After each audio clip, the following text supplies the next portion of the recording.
Assalamualaikum warahmatullahi wabarakatuh. Halo anak-anak semua. Hari ini kita akan belajar tema 1, subtema 3, pembelajaran ke-1. Sudah siap ya untuk belajar hari ini? Kalau sudah siap, mari kita mulai belajarnya. Nah, coba kalian perhatikan gambar yang ada di hadapan kalian. Pernahkah kalian melihat benda-benda seperti yang ada pada gambar ini? Atau mungkin ada tidak di rumah kalian benda-benda seperti pada gambar ini? Nah, kalau kalian pernah melihat gambar seperti tadi, nah benda-benda yang tadi kamu lihat itu disebut dengan gerabah. Jadi, gerabah itu adalah barang pecah belah yang terbuat dari tanah liat. Tanah liatnya dibakar secara tradisional. Ya, salah satu tempat penghasil gerabah adalah Pulau Madura. Nah, di mana sih letaknya Pulau Madura? Nah, Pulau Madura letaknya di sebelah timurnya Surabaya. Nah, di sebelah timurnya Surabaya ada sebuah pulau, ini namanya Pulau Madura. Nah, Madura adalah daerah penghasil gerabah. Nah, coba perhatikan di sini ada beberapa tahapan dalam pembuatan gerabah. Dalam pembuatan gerabah yang paling terpenting adalah tanah liat. Jadi, menyiapkan tanah liat yang bagus itu sangat penting agar gerabahnya menjadi baik. Kemudian, tanah liat yang sudah disiapkan itu dibentuk tanah liatnya. Kemudian, setelah dibentuk sedemikian rupa, akhirnya jadilah sebuah gerabah. Ya.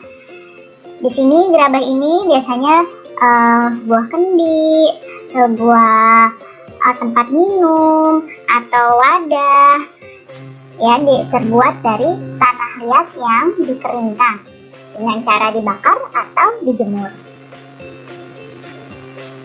Nah, alat-alat pembuatan gerabah itu dibagi jadi dua jenis.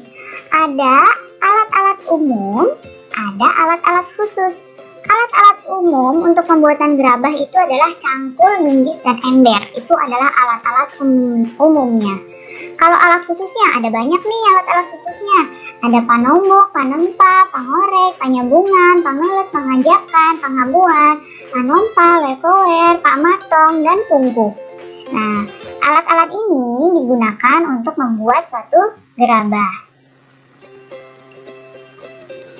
Kemudian berikut adalah proses pembuatan gerabah.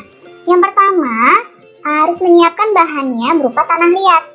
Kemudian tanah liat yang sudah disiapkan itu diaduk dan dicampur dengan air.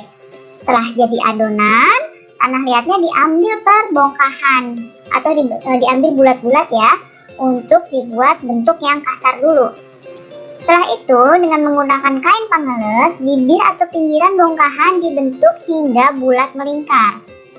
Nah, kemudian bila yang dibuat sejenis periuk, maka ketika pinggiran atau bibir sudah jadi, lalu diangin-anginkan, baru kemudian membuat bagian perutnya yang terpisah dari bibir.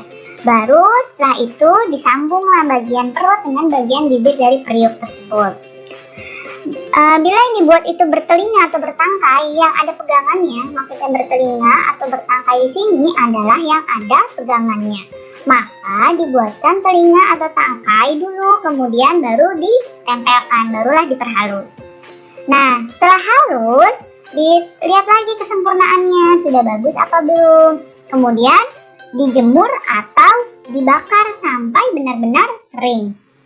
Langkah terakhir, setelah kering itu dibersihkan. Nah, kemudian ada beberapa daerah yang masih menyempurnakannya lagi dengan dikasih cat supaya gerabahnya jadi lebih indah.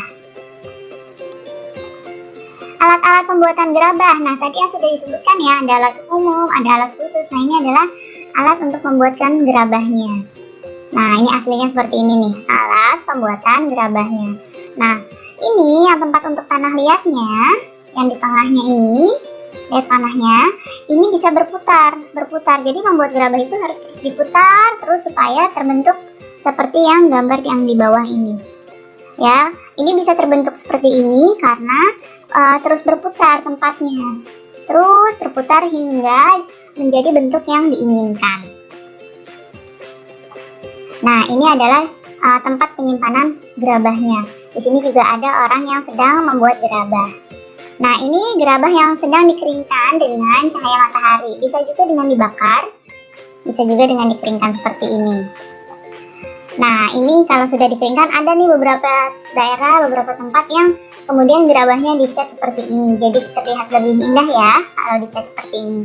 Tapi ada juga orang-orang yang menyukai gerabahnya warnanya coklat saja seperti ini, tidak dicat-cat lagi. Tergantung selera masing-masing orangnya. Nah, jadi gerabah Madura ini memberikan banyak manfaat, baik buat pengrajin gerabahnya maupun masyarakat yang membelinya. Pengrajin yang membuat gerabah ini mendapat pekerjaan, mendapat lapangan pekerjaan dari membuat gerabah. Sedangkan pembeli mendapatkan keuntungan nih, seperti gerabah itu harganya murah. Kemudian gerabah anti karat, mudah dibersihkan dan juga anti polusi. Lihat kan, tadi alat buatnya tidak pakai mesin apapun. Jadi gerabah ini pasti anti polusi. Nah, jadi kalau kita menggunakan kerajinan gerabah atau membeli kerajinan gerabah, itu merupakan salah satu upaya atau salah satu cara untuk melestarikan warisan budaya Indonesia. Kalau bukan kita yang melestarikan warisan budaya Indonesia, maka siapa lagi? Baik, cukup sekian ya penjelasan Ibu untuk pertemuan ini. Terima kasih anak-anakku semua. Sampai jumpa lagi. Wassalamualaikum warahmatullahi wabarakatuh.